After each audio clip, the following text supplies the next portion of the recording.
we going to do today? We'll take a better look at the topic of customer experience and what it consists of nowadays. We're also going to dive into some examples. Let us begin. What exactly is customer experience? As voices have recently been raised in the corporate world that question the customer experience and its controllability, De Keyser and others developed the Touchpoints Context Qualities nomenclature in 2020. This was designed to help to enable companies and scientists to discuss, evaluate and control customer experience. First, let's talk about the touchpoints. These represent the direct contact a customer has with the brand or company across the customer journey, for example by acquiring information or purchasing or using the service. Touchpoints can be defined via 3 variables.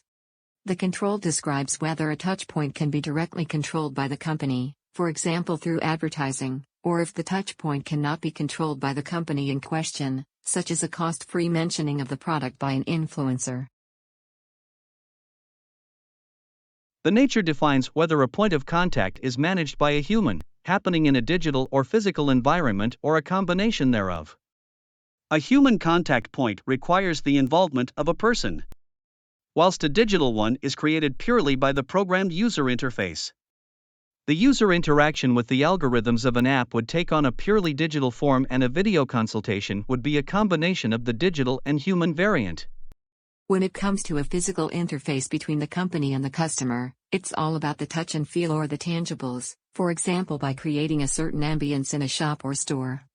The stage classifies where a contact occurs along the customer journey, whether it's in the pre-purchase, the purchase, or the post-purchase phase. Now let us talk about the context. Customers can perceive one and the same touchpoint very differently, depending on their personal situation and the other resources involved, reflecting the subjective and personal nature of customer experience. The following elements define the so-called context as a frame of reference.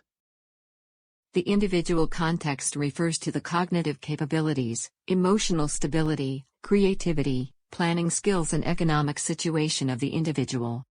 Social connections with friends and families are considered to be sources of resources which are exchanged, and so value is co-created by these actors together with the benefiting customer. The market context is shaped by the players with whom customers interact on different marketplaces, since today they are increasingly dependent on complementary networks to meet their needs holistically. Finally, changes in macro factors such as, for example, a modified legislation affect what is referred to as the environmental context. Also, the economic situation of a nation is playing a role here, for example if a recession or inflation is coming up. Last but not least, let's talk about the qualities. These include a set of distinguishing features that comprise the nature of customer reactions and responses to interactions with the brand or the company. The participation level is the first of 5 characteristics and reflects how actively the consumer sees himself during the experience. For example, by participating in the development of a product or voting the best alternative in a product development contest for customers. Dimensionality describes that customer experience considers affective elements as well as cognitive ones. Furthermore, it is from relevance, whether an experience was positive, neutral, or negative for the beneficiary, which is subsumed under the so-called valence. The ordinariness takes into account the degree of everydayness, which significantly influences the experience. The more extraordinary in a positive sense, the better. The duration of the customer's opportunity to participate is also important for the quality of the customer experience. How long he is actually exposed to the experience. This time flow can also be affected by interruptions. Now let's get a bit more practical. Based on the paradigm shift in marketing towards a value-based approach, the concept of a unique customer experience has been developed. In the past, players such as Amazon or Apple have used this to their advantage.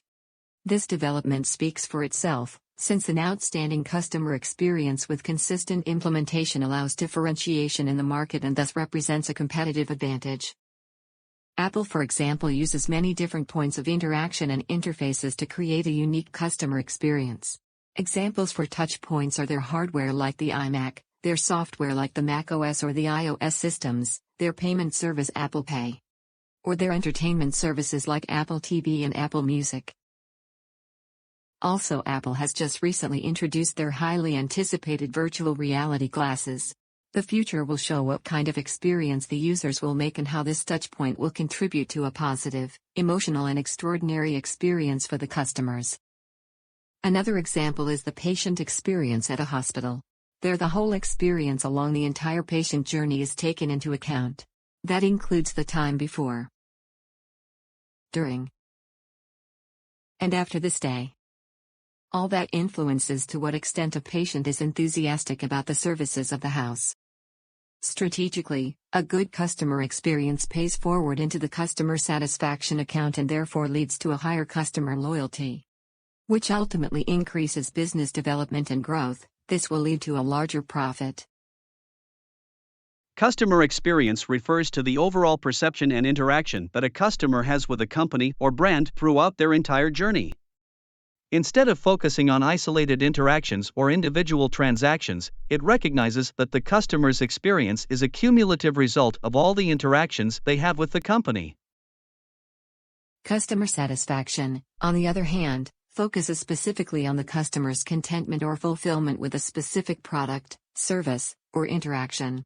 It measures the degree to which a customer's expectations are met or exceeded. It is assessing a specific experience or event rather than the overall journey. Whereas customer loyalty is a broader measure of the customer's commitment and continued engagement with a brand over time. Customer satisfaction is transactional and can fluctuate from one interaction to another. On the contrary, customer loyalty is based on long-term relationships and ongoing preference for a particular brand. In summary, a good customer experience results in a higher customer satisfaction in the following way. Customer experience focuses on understanding and meeting customer expectations at every touch point. By providing seamless, personalized, and exceptional experiences, companies can exceed customer expectations.